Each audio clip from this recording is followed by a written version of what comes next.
Today you join me for the season review of the season just gone, possibly our final season with Chelsea, and I'll bring you up to date of what's happening with this series.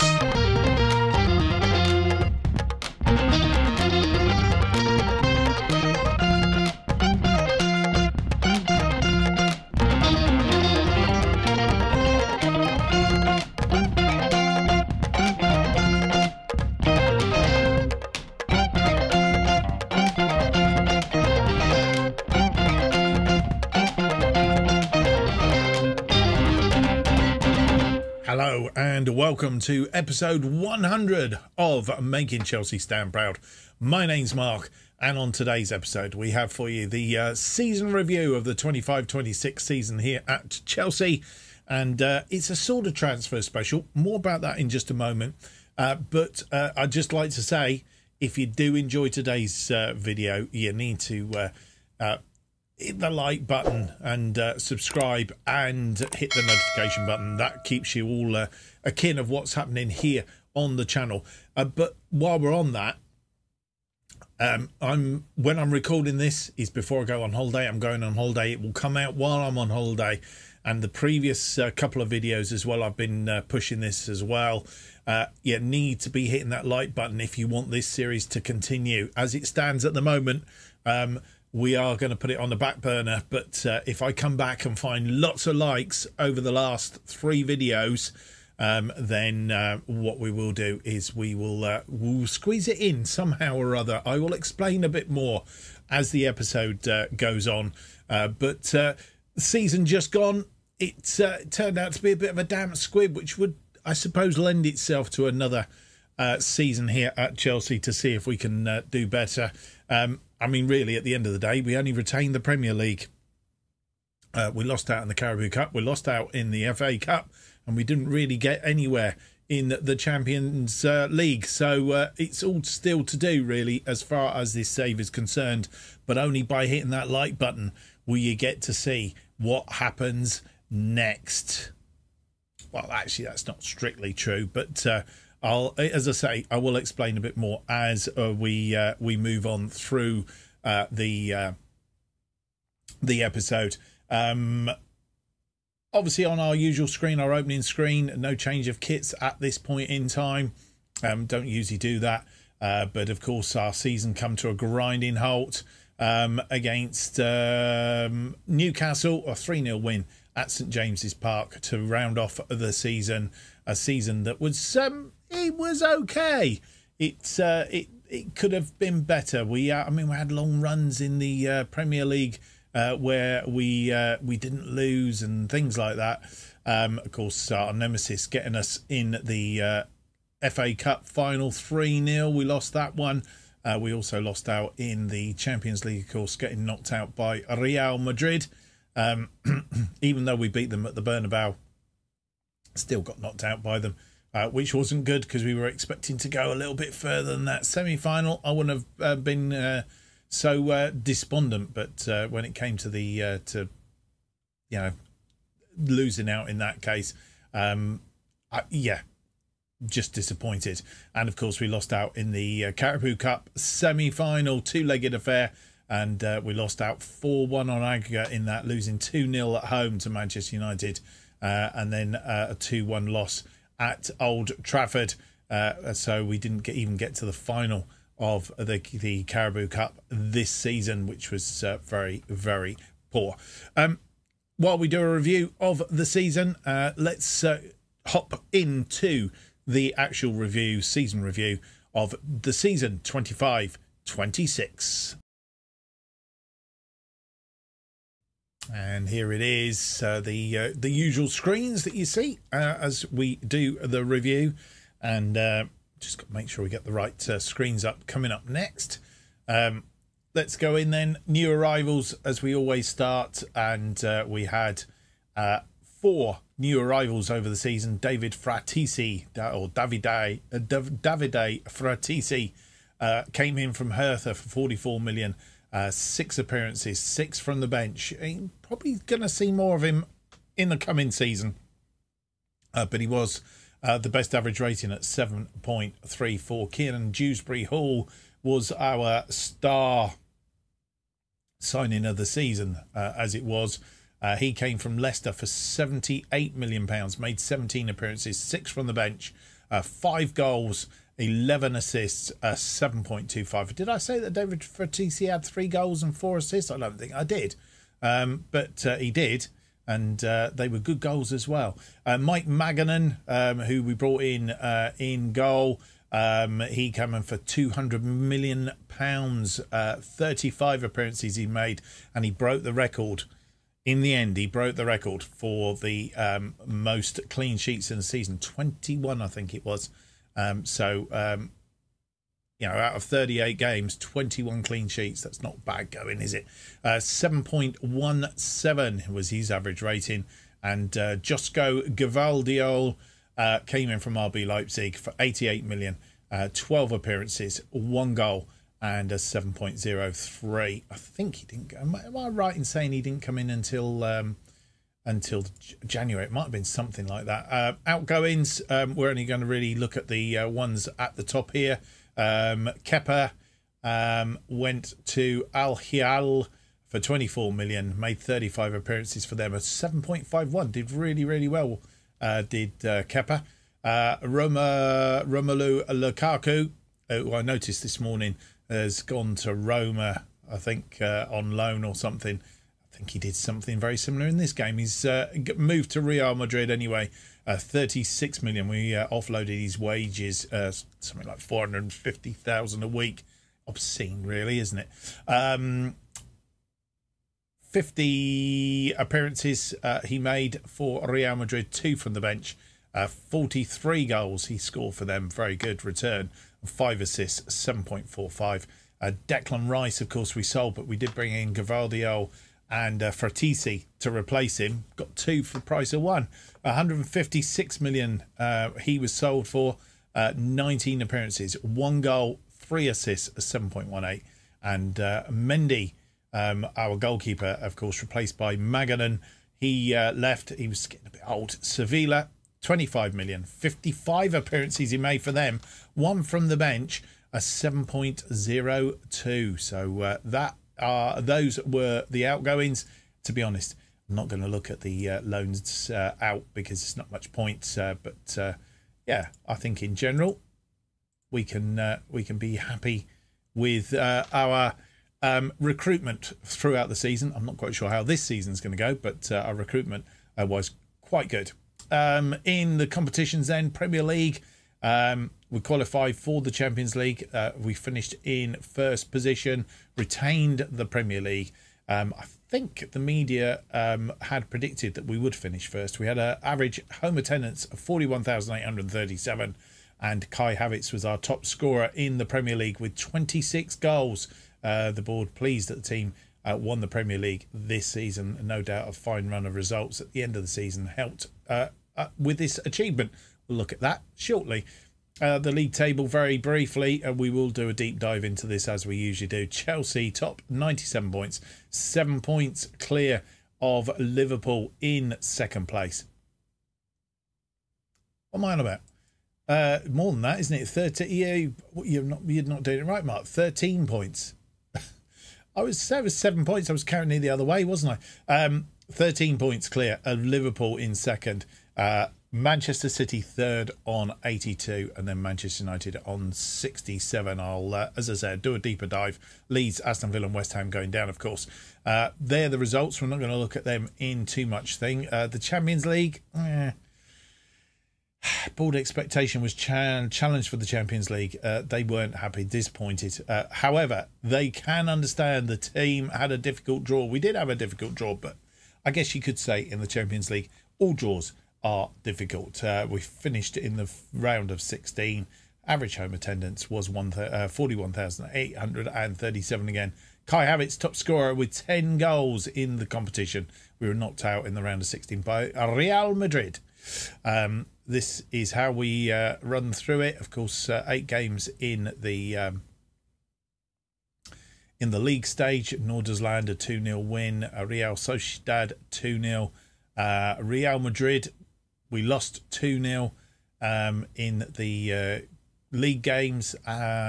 AC Milan was a 4-4 draw. International or Inter, a 4-1 win against them. A 1-0 loss against Rangers. That was a poor result.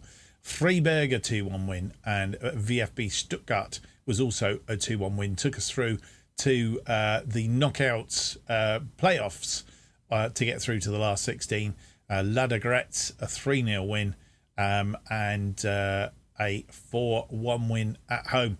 I think the answer is you've got to get in the top 8 from the league stage. That way you draw one of the lesser sides, as it was. We were in the second 8 and drew one of the big sides, the big 8. So, yeah, we'll try and avoid that if we're going to do another season. So we'll see how we go. FA Cup, we challenge for the FA Cup was the board expectation. We finished runners-up, of course, to our arch nemesis. Again, full attendance. Kai Havertz, again, top scorer with 4 goals. Paul pleased with the team reached the final, but not happy that we didn't win it. Wolverhampton Wanderers was a 3-3 draw. We had to go to a replay, beat them 2-0 at Molineux, and then it was a 1-0 win at Swansea. In the 4th round. 5th round, it was Luton Town, was a 3-0 win. Then the quarter-final against Leicester City was a 2-1 win. And the result that was the unexpected result, I guess, is the 4-1 win against Manchester City in the semi-final. Overcame them, but then met up with our arch nemesis of the series, Liverpool, in the final. A 3-0 loss, and it hurt. It hurt. Caribou Cup, be competitive in the EFL Cup. We got to the semi-final, having won it for the last 2-3 seasons. I can't remember now. Again, full attendance. Kai Havertz, top scorer again with 4 goals. Board disappointed that the team only reached the semi-final. So was I. Knocked out in the semi-final by Manchester United. Milton Keynes Dons 5-0 in the 3rd round. Middlesbrough 6-0 in the 4th round. Brighton Hove Albion, a 2-1 win in the quarter-final. And then, as we've already said, a 2-0 loss at home to Manchester United. The writing was on the wall, wasn't it? Going to Old Trafford to try and overturn a 2-0 loss. Wasn't going to happen. 2-1 in... I didn't want to do that. A 2-1... I've got to go all the way back across it now. No, 2-1 loss at Old Trafford meant we lost that one 4-1 on aggregate. And didn't get through to this year's final. The nemesis was there again, but it was down to penalties, I think, or something similar. 0-0 was the score in the Community Shield. And just as a little bit of a side, we meet them again this coming season. More about that later. Our biggest win was the 6-0 win against Middlesbrough back in October. Rodrigo, Sunset Bell, Garcia, Havertz scoring a hat-trick in that one. I think he must have come on because he was quite late. A penalty after 73, 78 and 86. Did he come on?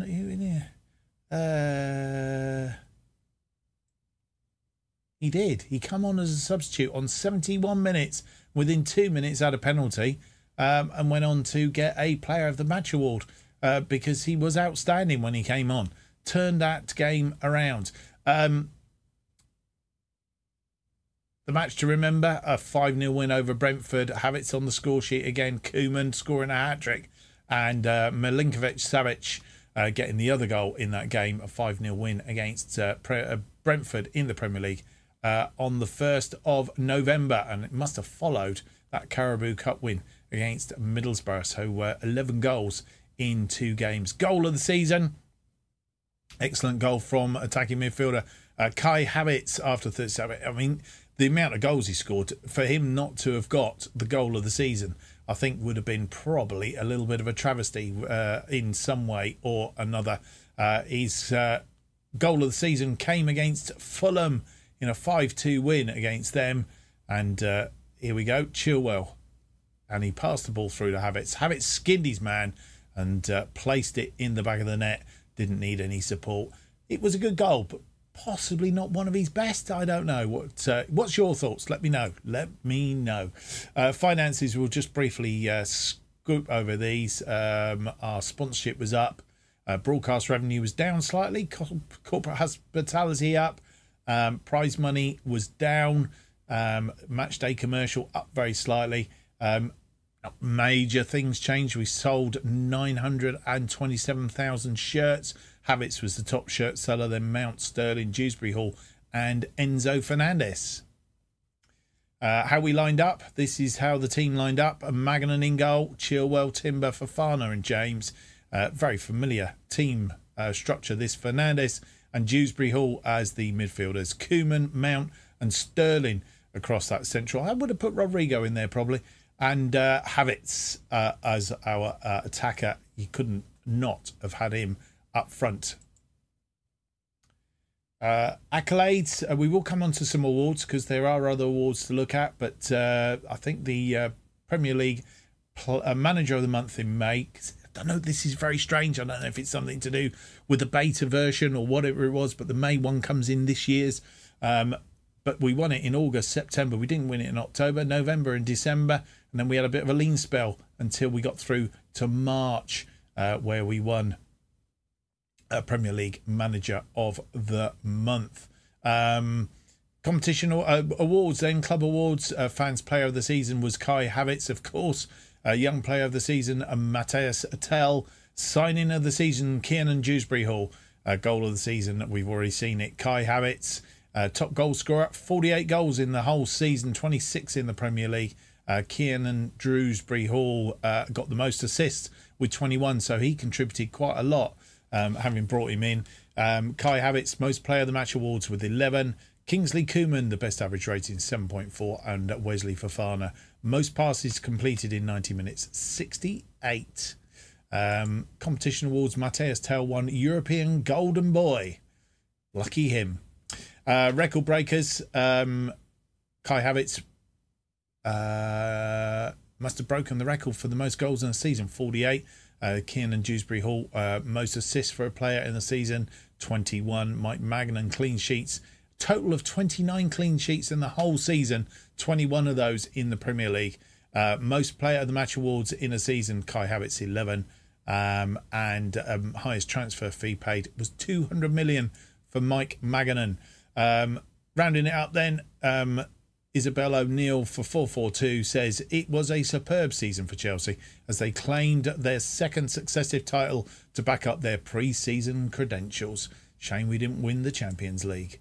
Right, as it's nearly the end of the series, and when we do wrap up the series, we'll actually go through our timeline because I think it's worth a brief look, and we'll do that when we actually do finish up the series at some point or other. And before we move on, just a couple of other things. We'll have a look at the awards notices and news in just a moment. We've got to the deep dive to do, of course, on the table, which we will do next. But these players have been inducted into the Chelsea overall best 11 squad. Mendy is in goal. He's now at Sevilla. Chilwell, Garcia, Fofana and James still with us here at Chelsea. Matthias Tell and Kante in central midfield. Hudson-Odoi, who's at Borussia Dortmund. Mason Mount, Raheem Sterling and Kai Havertz are the best 11 Chelsea supporter spokesman has picked out substitutes. Mike Magnan, Jurgen Timber, Koulibaly, Rice, Kovacic, Rodrigo and Barbosa. Right, let's have a look at that deep dive then, which is something that we normally do at this stage of the transfer special. And a recap then on how the table has finished. At Chelsea, we were top, 97 points, not as I said earlier, 7 points in front, but 13 points clear of Liverpool in second. Then Manchester City on 82, Manchester United on 67, Arsenal on 65. Then came Newcastle on 59 and Brentford making up the European spaces on 59 points. Going down, Leeds United, Aston Villa and West Ham. And if we actually go down and to the Championship, the Playoff finals not been played yet. Blackburn and Stoke still to play, but as it stands, Crystal Palace and Reading are coming up, and either Stoke or Blackburn from that playoff final will be joining us in the Premier League next season. As usual, let's have a look at the home record first. Manchester City were best at home. They lost one game. How did that work? Oh, they got more points than us. 50 points they picked up because we drew more at home and didn't lose any at home. Never lost at home in the season. That's what I like. That's how you win things, by not losing at home. Liverpool only losing one match and Manchester City losing one match. There you go. Tells you all about it. If you lose at home, you're not going to get very far. So Manchester City first on 50 points. Then we came second on 49. Then Liverpool 48, and Manchester United at 43. The best sides at home, and the worst sides at home: Norwich, West Ham, and Aston Villa. 19, 15, and 14 points respectively. Away from home, we were the best side away from home. Only lost once all season. That was against Manchester City at the Etihad. Otherwise, we won 15 of our games away from home. Drew 3 of them: Brentford, Leeds, and Brighton. Means we must have beaten Liverpool away from home. But anyway, that's how our season away from home went. Liverpool were second on 36, so we had 48. We were well clear of them, and that's where we won the Premier League. Manchester City third on 32. Newcastle fourth on 25 points, finishing sixth. Of course, Manchester United were fifth on 24. Brentford sixth on 24, and Arsenal 7th on 23 points. Fulham, Leeds, and West Ham were the worst away sides. West Ham only picking up 2 draws in the season, didn't win anything away from home, and lost the rest. Hence why they are going down this particular season. That's how the away record. First half of the season, we were better side. 48 points picking up off the first half of the season. 6 points clear of Manchester City, and 11 points clear of Manchester United in the first half of the season. Liverpool, if I remember, Liverpool didn't get off to a particularly good start. Had to play catch up as time moved on, but yeah, they had a bit of a poor start, as it were. West Ham winning 1 of their first 19 games, drawing 3 and losing the other 15, and we all know what happened there, don't we? So that was the first half of the season. Second half of the season, again, we were top. 49 points in the second half of the season. Liverpool having a much better second half, just 1 point behind us, wasn't quite enough to catch us in the end. Manchester City losing 3 games in the second half of the season, and that's why they crumbled a little bit. Arsenal in 4th, and Leicester, Manchester United, Brentford, Newcastle, and Everton. Aston Villa, Leeds, and West Ham not having a good second half of the season. Didn't pull their season around, and we know where they went, don't we? Combined, just to recap, that's how that looks. The run-in, we were the best team on the run-in. Won 4 of our last 5, drew the other one. Manchester City won 3, drew 2. Liverpool drew 2, won 3. So that's how the last 5 games went, and our run-in was very, very good. Media prediction-wise, I think the media predicted us to finish second, and we finished first. Manchester City expected to finish first and finished third. Liverpool were expected to finish third and finish second. So a little bit of a topsy-turvy there. West Ham were expected to go down, finishing in 18th place, actually finished in 20th. Leeds were expected to go down, finishing 19th, but finished 18th. The unknown quantity really was Aston Villa, who went down, expected to finish 15th. The side that were expected to go down with them, Sheffield United, finished in 11th place. And if I remember rightly, had a really good start to the season, which probably afforded them very, very well, because having had a good start to the season, they were up and around here somewhere, meant that that they they didn't finish where they finished. In fact, let's have a look at Sheffield United. Yeah, as you see, started the season very, very well. Even got up as high as third following the 9th game of the season. Newcastle United, they've beaten 1-0. Fell away a little bit towards the end, but this isn't right. I have realised, I think it's something to do with the FA Cup, and it may well be the beta version. But if you look at ours, it has us down finishing in 5th. Well, we didn't finish in 5th, so you can ignore that one. Sheffield United finishing 11th in the table, and even there doesn't feel right. So anyway, that's how their season went. Our season, ignoring this last game here, as you'll see, we never dropped any lower than second. Started off in second place, took up first, dropped down to second, went back up to first, and from about the 15th game of the season, hit the top. The 4-1 win against Wolverhampton Wanderers, and we stayed there for the rest of the season, just opening up a bigger and bigger gap as time went on. As we said, Liverpool having a very poor start, didn't hit any heights until about 5 games in, beating Brentford 2-0. We're in third. Dropped away again, and then climbed up and eventually established themselves with a second place finish. Manchester City likewise had a poor start, managed to pull themselves back up by about game 6 into second place, and finished in third, but dropped away a little bit. I think that was behind Liverpool. In fact, if we put Liverpool's in there, we can see it, yeah, behind Liverpool, swapping places with Liverpool. Yeah, that is how the season went for all of us, really. So that's our deep dive into the table. And as I said, we'll be looking to see how we can progress. Right, I'm not going to mess around anymore. We're going to jump forward. We have some awards to show you next. And then having shown you the awards, we will jump to the 1st of July, because there's not a lot happening so far as transfers are concerned. So I don't see any point in jumping to the 1st of June. So we will do those awards. Then we'll first jump to the 1st of July, and we'll have a look at what the new fixtures have in store for us. Well, here we go. We're going to have a quick sweep through, because there are a number of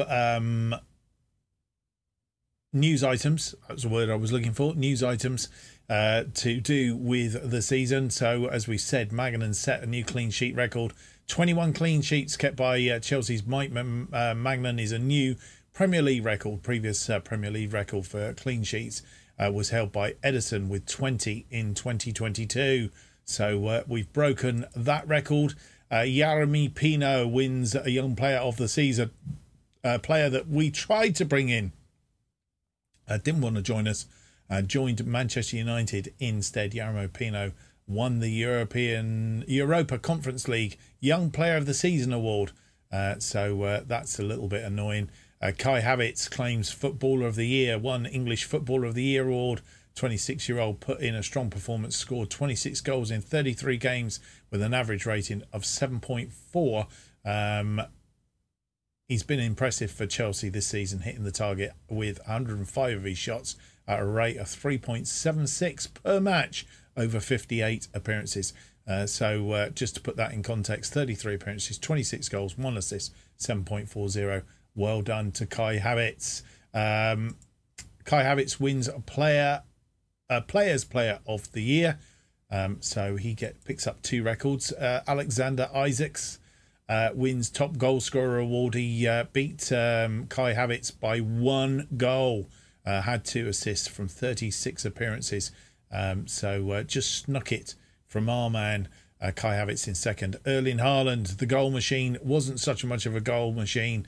Only had 22 goals and 1 assist. But he was down in 3rd place for the Top Scorer award. Matthias Tell claims the Young Player of the Year. 21-year-old, some good performances. 10 goals in 26 games with an average of 7. Tell has been in fair form for Chelsea this season, hitting the target with 35 of his shots at a rate of 3.28 per match over 49 appearances, 26, 10 goals, an average rating of 7. Maganan, as we've already said, named as the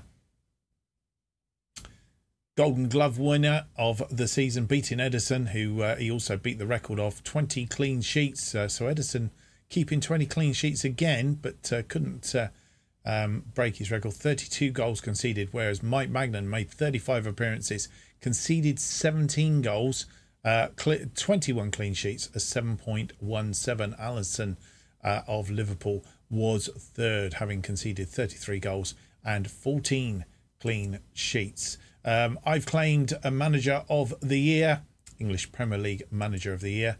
Won it last season as well, so won it 2 seasons in a row. Pep won it. It's usually whoever wins the league, I mean, to be fair. So I guess that's what you would expect. And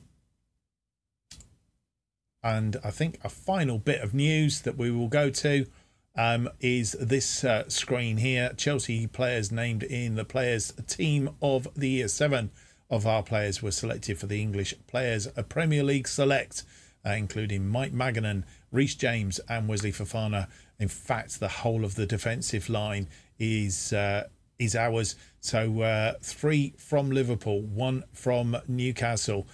So that really does sort of sum up how much of an influence we do have in the Premier League. Magnan in goal then, Chilwell, Timber, Fofana and James. Sterling out on the left, and Ndidi and Reina is central midfield for Liverpool. Salah out on the right, Isaac and Havertz as the 2 attackers up front. Right, having rounded up on that, let's jump forward to the 1st of July. And here we are on the 1st of July, and we have a look at the new fixture list, of course, which has come out, and we will be facing newly promoted Reading on the opening day of the Premier League season, quickly followed by a game against Manchester City. Might as well get the big games out of the way early on, but that's after we've played Liverpool in the usual season curtain raiser in the FA Community Shield. Can we get a good start on them this season? We will have to wait and see. A trip to China for a pre-season training camp, and playing a couple of games in China. Then we're coming back into Germany for a game against Hamburg, and we finish up at home against FC Porto in our friendlies. I'm not sure if there's any other friendlies that will be added to that. If there is, I will bring it to your attention at some other point. Other things to note: Liverpool. Right, so we will be playing Liverpool in December at home first, which means we've got a trip to Anfield later on in the season. Boxing Day we have a away trip to Arsenal, and on New Year's Day we have an away trip to Crystal Palace. So not too far afield on both those days. And we finish up our season to Leicester at home, thankfully. So we have our season finishes there. Liverpool away at Anfield. Ooh, deepest, darkest January. So Liverpool coming here twice in fairly quick succession there, and I suspect we'll meet them again down here, because we will meet them somewhere, one of the 2 competitions, either the Caribou Cup or the FA Cup. I'm guessing. So that's how the fixture list looks transfer wise. There isn't a huge amount going on. We'll have a look at that one in a minute. Nobody in. We do have a few gone out. Ivan Allard has gone to Barrow on loan. Dominic Jackson has gone to Hull under 18s on a free. And Ottavio, as we knew he was going, has gone as agreed to Napoli for 28.5 million. We have 112.4 million in the bank. And we're currently overspending. How we managed to do that? That's because all our that's because all of our loans have come back from being on loan. So that will come down as we send some back out on loan at some point or other. So a little bit of stuff to go on there, but at the moment a little bit overspent on a wage budget. But that will sort itself out in due course.